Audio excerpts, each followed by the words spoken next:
We could be having baseball soon, but we also could be waiting a little while. Regardless, let's start some content this week talking about where the Cardinals rank in different areas within the National League Central. Today we're starting with the starting rotation.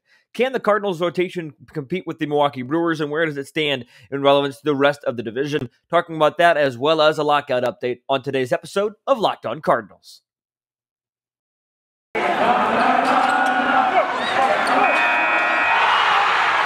You are Locked On Cardinals, your daily St. Louis Cardinals podcast, part of the Locked On Podcast Network, your team every day.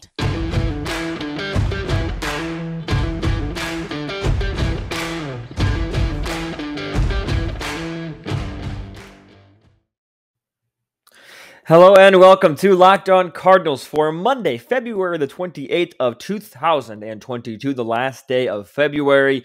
If you have a birthday on the 29th, maybe you celebrated today, so happy early/on-time birthday. But nevertheless, happy Monday, everybody. Thanks for making Locked On Cardinals your first listen of the day. My name is Lucas Smith, host of the show. Thanks for tuning in each and every day. Whether it is your first listen or last listen, thank you for tuning in. Today is going to be the start of a fun week, couple weeks really, of content for the Locked On Cardinals podcast as the Locked On MLB network as a whole. Each and every show is going through where their team ranks within their respective division, within certain respective categories. We're going to go through starting rotation. We're going to go through the bullpen, the lineup, the defense, the manager, as well as the entire team overall. It's going to be a fun week, or a couple weeks worth of content, and it'll all culminate in a couple of crossovers and roundtables in a couple weeks. So stay tuned for that. It's going to be a good time. And it's Monday morning. I'm recording this Monday morning. I was traveling Sunday night, so I'm recording it Monday morning. Meetings right now between the union and the MLB owners are going on right now. So just a quick note on that. I'll go into a little bit more depth a little bit later on to end of the show. We're going to spend most of the time talking today about the rotation building, about the rotation rankings, rather. And it's going to be interesting to see if there's a deal broke today or what delays are happening today. So just a disclaimer, maybe we'll, like I said last week, maybe we'll have a live reaction. I don't know. But so the meetings are going on now, so hopefully good things are happening there. Last I heard, the first meeting was in progress, so that's good. But nevertheless, let's go and get into the starting rotation because I want to get into some baseball talk. The adage last year, sorry, I keep picking my eye for those of you on YouTube, got hair in it. The adage last year for the Cardinals, 9 times out of 10, was when this team pitched well, they won. They didn't have the big names. They didn't have a Corbin Burns. They didn't have an ace, a Luis Castillo type arm. You know, Jack Flaherty was earlier in the year, and Adam Wainwright definitely pitched like an ace throughout the season. Not necessarily ace level of name per se, right, in terms of the general baseball average fan knowledge. But this team had some players and some pitchers that stepped up big time. Adam Wainwright, already talked about it, had a career revitalization type year. You talk about Jack Flaherty had a very strong first half. Wade LeBlanc had a couple of really nice starts mixed in there. You also had John Lester and J.A. Happ really pitch well for the most part to end the season for the St. Louis Cardinals. Jake Woodford turned in a handful of decent starts, as well as Miles Mikolas down the stretch, a couple in May as well. Carlos Martinez did not pitch well. He's one of them that did not, as well as Johan Oviedo and KK Kim. But again, even with Oviedo and Kim, you saw flashes of it, just brief, momentary flashes. And again, we don't really know what the role is going to be for Oviedo this year going into 2022. He's definitely somebody that is going to provide some depth for the St. Louis Cardinals. But at the end of the day, the starting rotation was pretty strong for the most part. When you look at 1 through 5 and really 1 through 8, 9, 10 with the amount of starting pitching the Cardinals had this most recent season. And it's going to look very, very similar because here's everybody who made at least one start for the St. Louis Cardinals in 2021. Adam Wainwright, KK Kim, Carlos Martinez, Flaherty, Gant, Oviedo, John Lester, J.A. Happ, Miles Mikolas, Jake Woodford, Wade LeBlanc, Daniel Ponce de Leon, even Dakota Hudson made one start. Made one start, in his 2 overall games, and he is one of 14 arms. Cardinals had 14 starters make a start this most recent season. So definitely, like I said, it wasn't a dominating 1 through 5, and I think that the Cardinals struggled to find their depth a little bit, but the only team, when I look at the rest of this rotation or the rest of these divisions rotations, the only team that really scares me in terms of who they've got on the mound, other than maybe that the ace or top one or two, would be a Milwaukee Brewers team, with Corbin Burns and Freddie Peralta, things of that nature. Blanking on that. Brandon Woodruff was their ace. They had three guys with ERAs under 3. They had another guy, Adrian Hauser and Eric Lauer, who both had ERAs right at 3, 3.22, 3.19 respectively. Brett Anderson had an ERA just above 4, but they had some really solid arms in that rotation. Not a lot of innings. The highest was Brandon Woodruff at 179. Nobody made more than 30 starts. Near the end of the year with the division wrapped up, they were able to kind of maneuver some things around. But still, this Milwaukee rotation is darn good. They had 10 arms make a start for them in 2021. And obviously, you look at those top 3. Any series you play with the Brewers, chances are, you have a very good chance, unless it's a 2-game series, it's going to be almost guaranteed, you're going to face either Brandon Woodruff, Corbin Burns, or Freddie Peralta. And that is a daunting top 3. When you compare that to the Cardinals' top 3 of Jack Flaherty, Adam Wainwright, and Steven Matz, maybe it doesn't always match up. And again, you go beyond that top 3, even Adrian Hauser and Eric Lauer had some really solid numbers overall. Brett Anderson, not so much, but you still had 1 through 4 in that Brewers rotation pitch extremely well. As we go around the rest of the division here, the Pirates, they're Pirates. They just didn't really have a lot of arms. JT Brubaker was 5-13 in 24 starts. Mitch Keller had a 6.17 ERA in 23 starts. He's a highly touted prospect. He was 5-11. Chad Kuhl had an ERA just south of 5 at 4.82 in 28 games, 14 of those being starts. Chase DeYoung made 9 starts for them with a 5.77 ERA. Will Crowe at a 5.48 ERA, 26 games, 25 of those starts. Tyler Anderson, 4.35 ERA, 18 starts.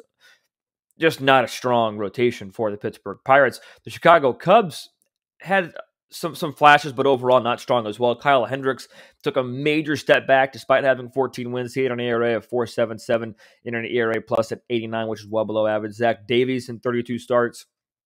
His first year as a Cub did not impress. He was 6-12. Albert Alzolay, 29 games, 21 starts. He was hurt a little bit. He's got some upside a little bit, but he still had a really down year. So you could look for him to bounce back for the Chicago Cubs. Jake Arrieta had a 6.88 ERA in 20 starts. He just had an abysmal year, even when he was traded to the Padres. Trevor Williams, 5.06 ERA, 13 games, 12 of those starts. Justin Steele flashed some good stuff in 9 starts, 20 games overall. It's still an ERA of 4.86. His ERA plus was at least at league average at 100. Keegan Thompson, 32 games, 6 starts. He had an ERA plus above average and a 3.38 ERA. Adrian Sampson is also somebody who put up good numbers for the Cubs. And then you move on to the Reds.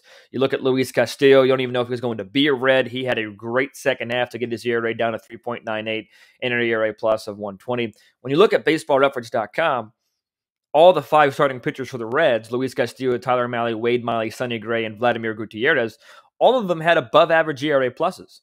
In fact, when you look at Wade Miley, he had a 141, however, not on the team anymore. So you're losing an arm there. Arguably the best starting pitcher for the Cincinnati Reds this year is gone in Wade Miley. So the Reds really don't have a lot going for them. Wade Miley with a division rival now with the Chicago Cubs. So when you look at all of this, and I'll get more in depth, this is just kind of a generalization starting point type of thing. When you look at everybody, I really do think outside of the Brewers, the Cardinals have the best rotation. And I'll talk about the additions that some of these teams made as well, because you do have a couple of starting rotation additions for multiple teams in this division, as all teams are trying to get better. But I'll get my ranking in segment number 2. But I really like this Cardinal rotation.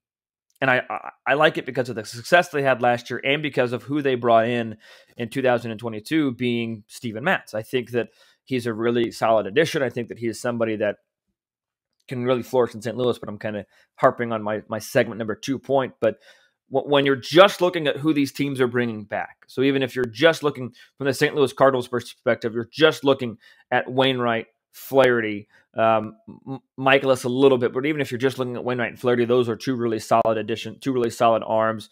Pirates aren't really bringing back a whole lot. Maybe Mitch Keller takes a step forward in his prospect as he starts to kind of gain a little traction. Maybe Kyle Hendricks comes back for the Cubs.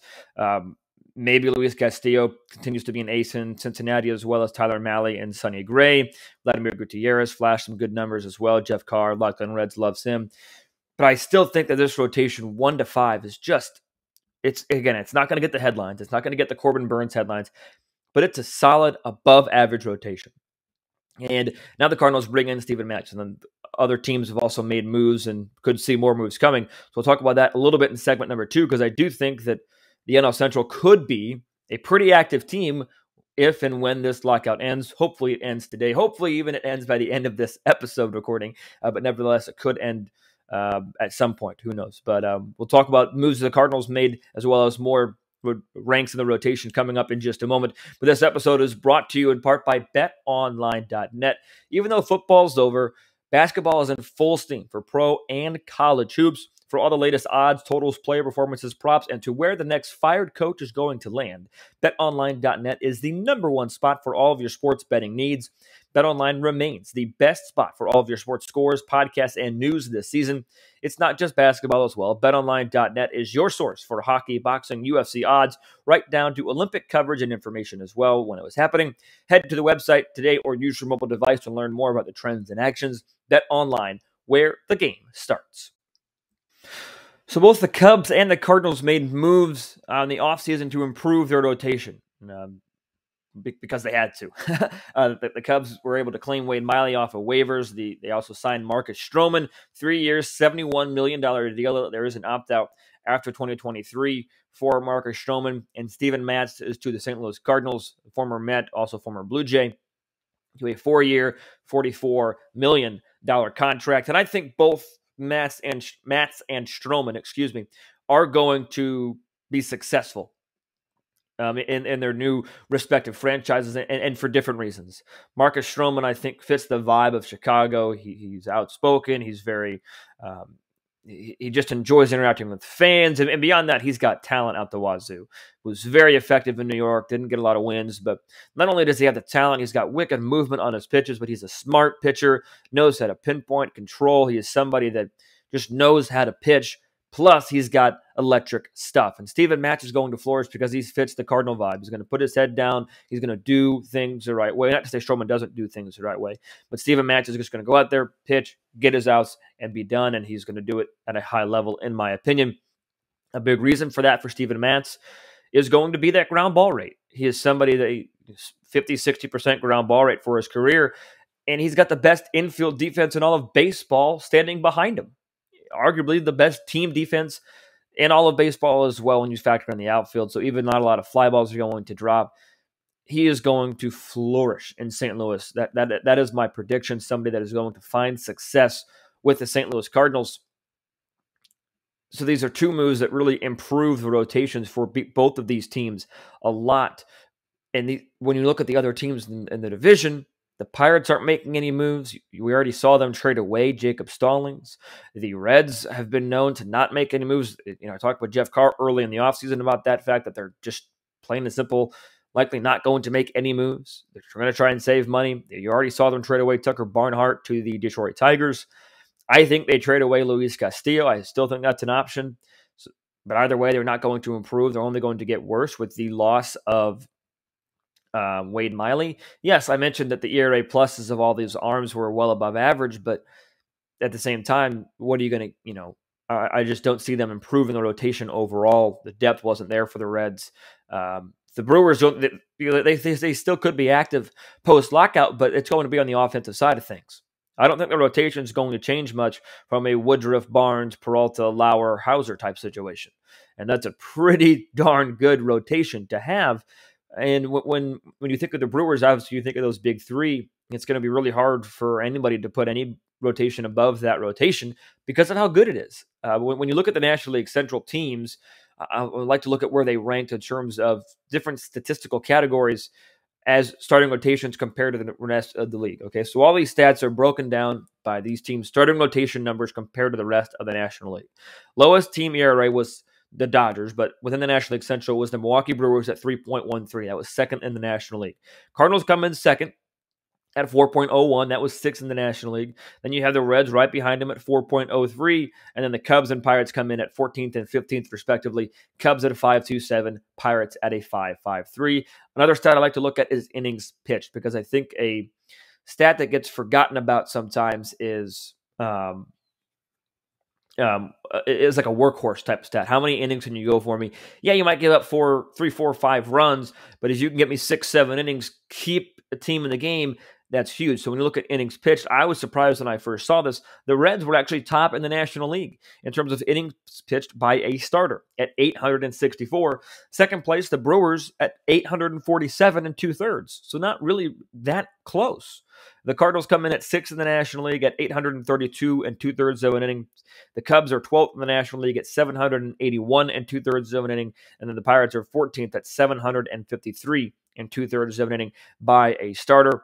When you look at the team's starters whip, the Brewers second place in the National League, first in the National League Central at 1.09. The Cardinals coming in at 8th at 1.29, so right in the middle of the pack. The Reds 1.34, that's 11th in the National League. Cubs and Pirates once again 14th and 15th. Cubs at 1.46, Pirates at 1.48. Opponent batting average, Brewers once again second in the National League, first in the Central, 213. Cardinals are tied for 6th with the Phillies at 241. The Reds 250, that's 10th in the National League, and this time it's the Pirates at 14th and the Cubs in 15th place in the National League Central. The Pirates at 276, the Cubs at 278. And I know it's a forgotten stat or a not appreciated stat anymore, but when you look at wins, the Cardinals actually had more starters wins than the Brewers, but less than the Reds. So the Reds were first place in starters wins with 55, Cardinals 54, Brewers 51, the Cubs 41, that's 9th in the National League, and then last place were the Pittsburgh Pirates at 28 wins in the National League by starters, 73 losses for the Pittsburgh Pirates. Still a stat that might not carry as much weight as it used to, but in my opinion, still a stat worth looking at in terms of wins and losses. This is a division that can be argued as one of the weaker ones, probably, but you still got some exciting talent in it. You still have some exciting starting rotations in it. And what we're doing with this next couple of weeks of content is ranking them. You know, where our team ranks, or where the teams that we're covering ranks within that division, within that specific category. And this today, obviously, we're looking at the starting rotation. So when I sit and think about where to rank these 5 teams and their starting rotations, it's a combination of factors. It's what did they do last year? What are those players expected to do this year? And who are they bringing in? Pirates aren't bringing any big name starters in. Neither are the Reds. And the Reds could even lose another starter in Luis Castillo. We don't know yet. He could be traded before season's open, or he could be traded at the deadline. You've got the Cubs that brought in arguably their number one ace, arguably an opening day starter in Marcus Stroman, as well as a solid 3-4 starter in Wade Miley. You've got the Brewers that have their dynamite of a pitching staff already that didn't need any moves made, didn't need any additions, and definitely didn't need any subtractions. And you've got the Cardinals, who 1 through 5 I just think are solid. And I'll get to them in just a minute, but I'm going to start their rankings at number 5, worst rotation in the National League Central. I think it's the Pirates. The poor Pittsburgh Pirates just don't have a lot going for them right now. They're a team that just simply is struggling. It's just plain and simple. Like I mentioned in the stats in the first segment here, they don't have any big names. Yes, maybe Mitch Keller takes a step forward in his prospect, in his highly touted prospect. Maybe he takes a step forward, but I just don't see the Pirates competing for anything in 2022, maybe unless you have 25 playoff teams. But even then, the Pirates might not get in. I just don't think that rotation holds up. But number 4, despite the numbers by a lot of these guys in 2021, I just got a feeling I'm going the Reds 4th. I think the Reds take a step back this year overall. I was really high on them last year, so that could be it. Maybe I'm overcorrecting and being really low on them this year. But I really do think that the Reds' rotation won't stack up for a number of different reasons. I think that, how many times do you say Sonny Gray is going to dominate and he just doesn't take that next step forward? Is Luis Castillo actually going to be a Red for all of 2022? Is a loss of Wade Miley going to be too much to handle? What do you actually expect from Vladimir Gutierrez? I just think that this rotation won't stack up. Is Tyler Mahle going to take a step forward? Jeff Hoffman, and what's he going to do in a limited role? I just don't see this rotation matching up with the rest of the National League Central. And in third, despite their really bad numbers last year, I'm going the Chicago Cubs. I was a big fan of that Marcus Stroman contract. I don't really know anybody who wasn't. He fits Chicago really nicely. He's excited to be a part of the Cubs. I think he's going to do good things in Chicago. I think he and Wilson Contreras will get along great and dominate for a couple years in Chicago. And then I think the Wade Miley waiver addition is going to be an addition that they're going to like as well. You know, you have Albert Alzolay, who has some wicked stuff that if he can stay on the field, maybe he gets better. Maybe Kyle Hendricks is able to be league average again. Maybe Zach Davies even. But I just think that this rotation has some upside in it, whereas I just don't see a ton of upside on the other two that I've mentioned. And when you get to number one versus number two, it's closer than you might think. Because when you look at the Cardinals starting rotation, you've got Jack Flaherty. I expect him to be at ace level again this year, to take a huge step forward. Adam Wainwright, just to be average, maybe above average, but it's hard to bet against Wainwright at this point in his career. But at some point, will Father Time catch up to you? And then you move on to Steven Matz. I've already talked about him. I think he is going to just flourish in a Cardinal uniform. And I really expect good things from Miles Mikolas and Dakota Hudson. Maybe I'm being too optimistic, and I'm really excited for baseball to maybe, possibly, hopefully, kind of sort of happen.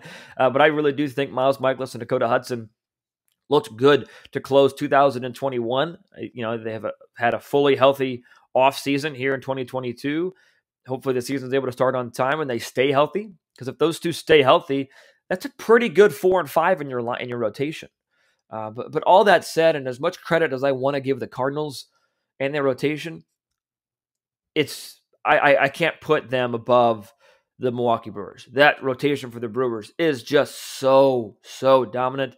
So I have the Brewers at the top rotation in the division. I have the Cardinals at number 2, but it's not as far apart, I think, as most people put it. I do think the Cardinals are close to being a top rotation in baseball, and I think that the numbers at the end of the season will bear that out. So let me know what you guys think. Let me know in the YouTube comments below. You can email at lockedoncards@gmail.com. You can Twitter DM at LJ Fastball. You can also find the show on Twitter and Instagram at LO_Cardinals. Where do you think the Cardinals rotation will rank by the end of the season, and where do you have them going into this season, and what are your expectations? So the meetings are still going on as of this recording for the MLB lockout, the soft deadline. So talk about that, as well as I'm letting you know about a special fun guest I have to start my March shows. It's going to be and it's actually a prospect. So you should listen to Locked On MLB Prospects today after this show. And I'll tell you who that prospect is that I'm talking to tomorrow, coming up in just a moment. But first, I want to tell you about the delicious protein bar that tastes like a candy bar, and that is Built Bar. It's one of the few New Year's resolutions I have not given up on yet, and that is eating healthy because of my delicious Built Bars. There are tons of flavors to choose from. They're all covered 100% in chocolate, and that includes a new product called Built Bar Puffs. Puffs are protein-infused marshmallows. They're delicious. Everything at Built Bar is delicious, and everything at Built Bar is healthy. You get the best of both worlds. Go to Built.com right now. You won't be disappointed, because you'll see that most Built Bars contain 130 calories, 4 grams of sugar, 4 net carbs, and 17 grams of protein, and that delicious chocolatey taste. So get a milk brownie, coconut, almond, and new for this month, you also have the option of a white chocolate cookies and cream. Built.com is the place to be for all of your Built Bar products. And if I haven't enticed you enough, here's a promo code to save some money. Locked15, LOCKED15 to get 15% off your order. Use promo code Locked15 for 15% off at Built.com. This episode is also brought to you in part by RockAuto.com. It's a family business serving auto parts customers online for over 20 years. With the ever-increasing numbers of makes and models, it's impossible for your local chain auto parts store to stock all the parts you're ever going to need. Why endure often pointless or seemingly intimidating questioning while the person behind the counter looks at their database to see what they have? You have access to RockAuto.com at home or on the go on your mobile device. So don't choose to spend up to 100% more for the same parts at a chain store when you can get it for half that price at RockAuto.com. They have everything you need. brake parts, tail lamps, motor oil, and even new carpet. Go explore their easy-to-use website today to find the solution to your auto part needs. Go to rockauto.com, see all the parts available for your car or truck, and be sure to write Locked On in their How Did You Hear About Us box so they know that we sent you. rockauto.com. Amazing selection, reliably low prices, all the parts your car will ever need. They're at rockauto.com. I'll get to the lockout update in just a moment, but I want it to be a little bit more exciting. But before we get to kind of the doom and gloom of the lockout, and that is a guest that I'm talking to on tomorrow's show. It's going to be a fun one. It's a Cardinal minor leaguer. He's already in Florida training. He's ready to go. Somebody that had a meteoric rise through the Cardinal system last year. That is Alec Burleson. That is right. He was playing for Memphis this season, played at all three levels last year, was just absolutely dominant at all three levels. So talking to him tomorrow, recording it later today. So be sure to submit your questions. You can comment right here on the YouTube channel. You can tweet me at LJ Fastball, or you can tweet the show LO_Cardinals, or Instagram. You can email the show. Whatever you need to do. If you want a question asked to Alec Burleson, I will try to get it answered if you let me know what that question is. Already got a couple on the Twitter going, so be sure to hit that up as well. As like I said, if I see it on YouTube before the interview happens, I'll be sure to get that. So that'll be a fun episode for tomorrow. But there is, a lockout update I've got to do to kind of finish the show up. They're meeting today, this quote unquote deadline that the owners set just to see if we can get games in. I just looked at an update, by the way. The first negotiation ended after just 45 minutes, so we'll see where that goes from there. But at the same time, it's just simply frustrating. There's no other way to put it. The players are really trying their hardest, making concessions, different points. Owners really aren't. And at this point, unless some miracle happens, and it's going to take quite literally a miracle, we're not playing baseball on March 31st. Nobody is. The opening day is going to be... We might be playing baseball, but we're not seeing an opening day happen on March 31st if there's no deal today, because I do think the league will stick to that deadline. And it's unfortunate that they're sticking to that deadline. It's unfortunate a deadline had to be set. It's unfortunate that a lockout had to occur. But nevertheless, it's Monday, February 28th, and here we are. That's all I want to talk about the lockout. Talked about it enough. My thoughts are out there. Let's get it figured out. Hopefully I'm wrong. So that's going to do it for me today. Be sure to make your second listen of the day Locked on MLB with Paul Francis Sullivan, but be sure to call him Sully. And be sure to tune back tomorrow to Locked on Cardinals when I have Alec Burleson on the show. Be sure to let me know of any questions you'd like me to ask him. It's going to be a fun interview to start the month of March here on Locked on Cardinals. Thanks for tuning in today, ladies and gentlemen. Until Alec and I talk to you tomorrow, be sure to stay safe, stay well, and have a fantastic rest of your day.